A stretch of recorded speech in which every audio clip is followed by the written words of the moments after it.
Today is threes day on Windler 531 on shoulder press. Today I'm going for 70 kilograms for threes. Just now I'm doing my joker sets. So 70 for a couple push press, and I'm going to increase the push press up to about 90 kilograms and then back down to a working set of 70 kilograms. So tunes on, a couple push presses, and then the working set.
Okay, so back down to 70 kilograms.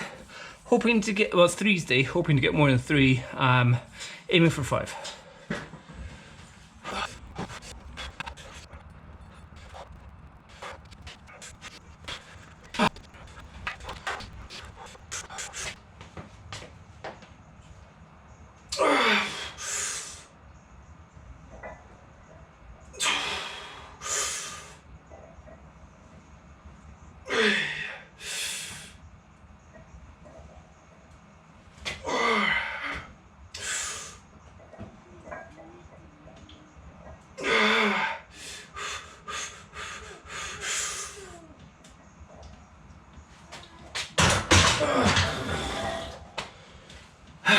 Only 5.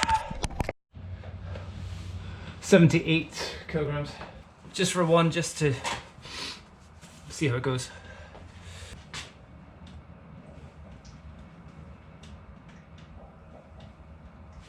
Feeling good. I'm going to try and maybe go for a max. 90.5. No, 81 kilograms. 81, definitely.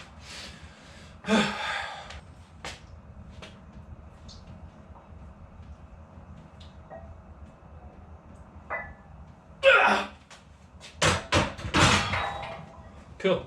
Got it. That was definitely a gain. No belt. Previous best was 80.5, so half a kilogram, but no belt. Felt good. Feeling good after the last one, so I'm actually going to go heavier.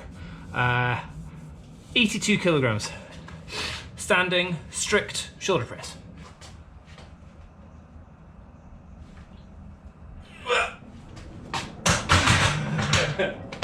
No, couldn't do it.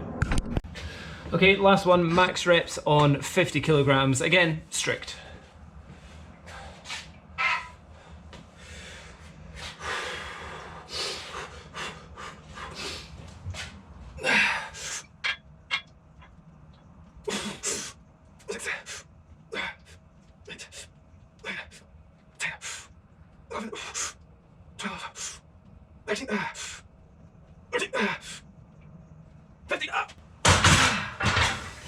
Ah, 15.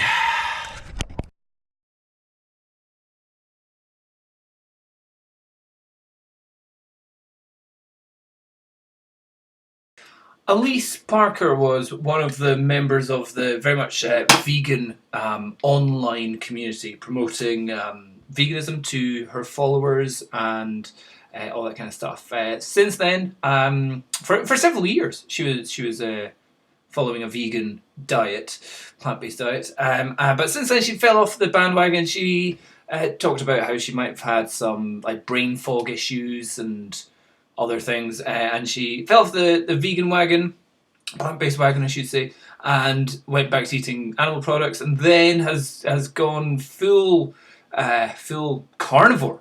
So she did a video recently. I tried the carnivore diet for 30 days. Now, Alyse hasn't been a person that's really ever shown herself to have a well-balanced diet at any point. So she does seem like her flip-flopping from diet to diet is some sign of a eating disorder, or at least disordered thinking around food.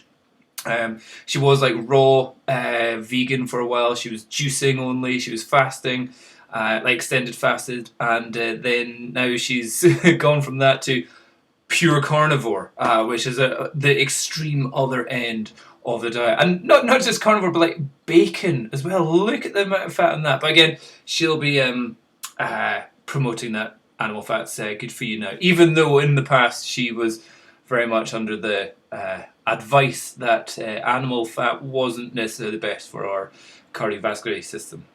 But what I would say is that her video, she's done a good video. She like her intro, her timing to her music, her editing, her color balance, great. The other thing that I was very impressed with this was her audio quality throughout the video. Yeah, I like her transitions there, flipping the camera around. Maybe it might not be the camera, it might have been in post that she edited that in. And oh, finger tattoos. Didn't know she had those. That's an interesting look. But yeah, great audio, great background music, great B-roll footage as well. So I think she's put a very good effort into the quality of her content that she's putting out. She's even getting clips from TV shows there. I think she's going to show some statistics here. Let's see, it comes up here. She says some statistics here. But yeah, she presents herself very well to the camera there. There's some fish, there's some more barbecue, lots of barbecue. Effect in reducing dietary fiber, constipation. Okay, so that if you're suffering from constipation, reduced fiber diet, baseline diet, interesting stat to put up there. Yeah, hate to have constipation. Don't know how that works when you're having a high fiber diet. How you have more constipation. Don't know. And then cool graphics. I wonder where she got those off. Wonder if she definitely got permission from all the agencies to do this, or does it fall under fair use? Possibly does. So other than that, other than the good things, there's something I find very, very odd.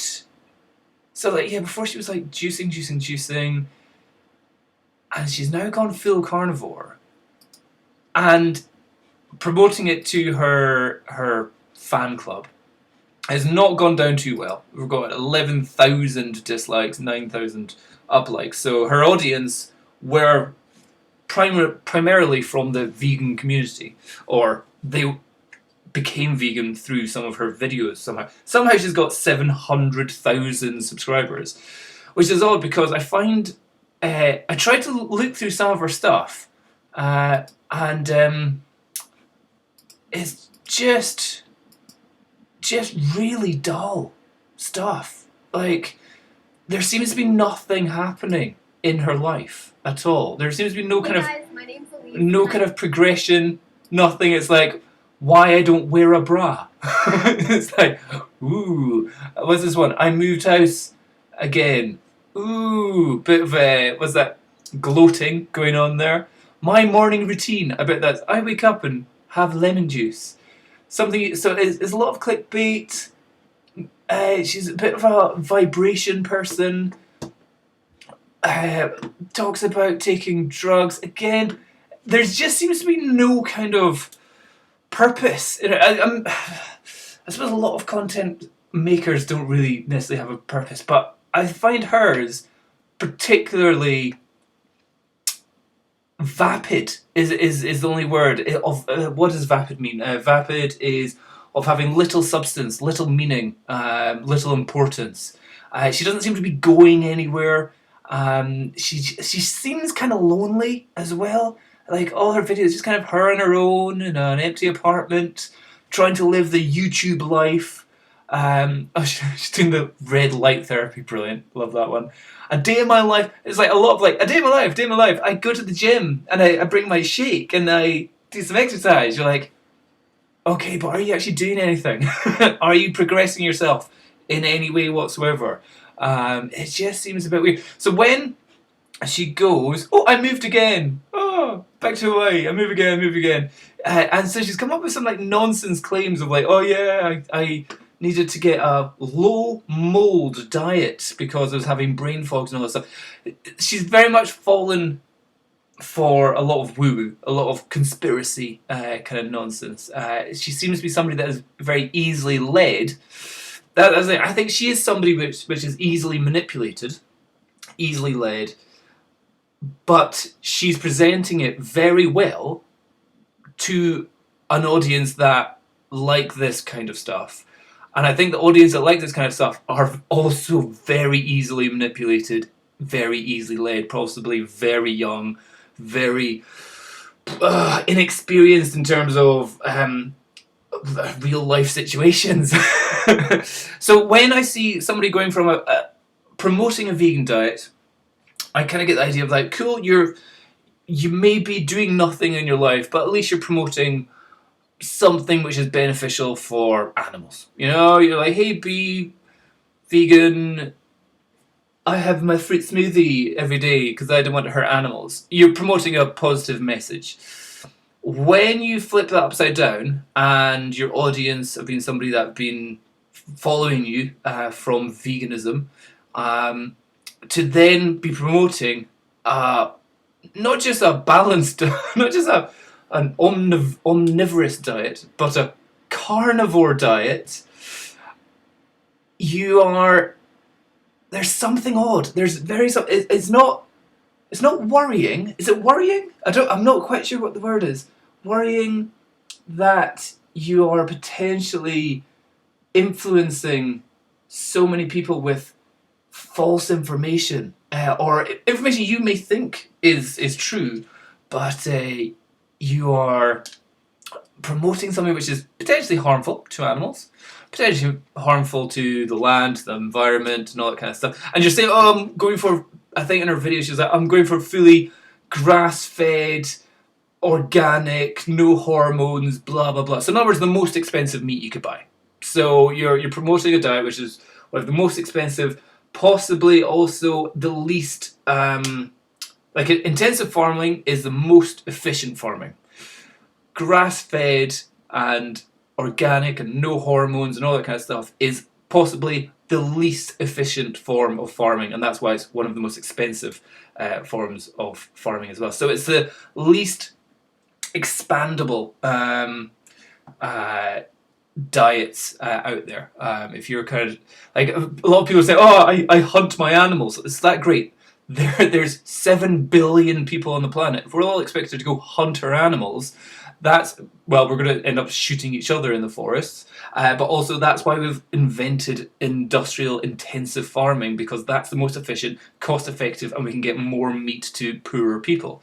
Not necessarily poorer people, but at a cheaper price point. So again, she's promoting something which is, you could say aspirational. But at the end, it's very odd for somebody who's been vegan, promoted veganism, not just a plant-based diet, but promoted veganism, which is all about animals, ethics, morals, to then go and, even when there's medical literature which you've followed in the past from doctors out there talking about how bad meat is for the human body, to then go and do carnivore only diet for a month and promote it as a good thing, all because you're getting a big sponsorship from, I think it was like a company called Butcher Box. It's like as a pro-vegan there, just even the name Butcher Box doesn't it's not like box of bunnies. It doesn't sound cute. It sounds like, here's a box of death. Butcher box. It doesn't sound all that great. So yeah, I don't know if it's sad. It's worrying, maybe. She's got a a vapid existence, but at least in the past, her somehow attraction to followers, at least she was being vapid and having a purpose. Now she's all about the money. Now she's all about the sponsorships. Now she's all about screw the animals, screw the environment, screw my health, short term or long term potentially. Screw other people's money. Oh, what? Well, if because it will be a case of somebody saying, I tried the carnivore diet as well, but now I feel really ill. It's like, well, did you have grass-fed, hormone-free, organic, free-range food? You're like, no, because that was 100 times more expensive than a box of mints that I got from the local shops down the road. So you can see this being an issue in the future. People saying, I tried the carnivore diet, it was terrible, and then people attacking them just saying, well, it's because you didn't do it the right way, aka the most expensive and the least efficient way. So yeah, worrying, saddening, and disconcerting. Hold on, you should just go, well, disconcerted. Disturbed. Yeah, a bit disturbing. Yeah. Yeah, it's disturbing. I think disconcerted, probably the best word I could think of here to describe disturbed, as in one's composure or self-possession. Disconcerted. Yeah, I'm bewildered. I'm confused by something unexpected. Yeah, for somebody to go from vegan to carnivore is very disconcerting and a bit worrying.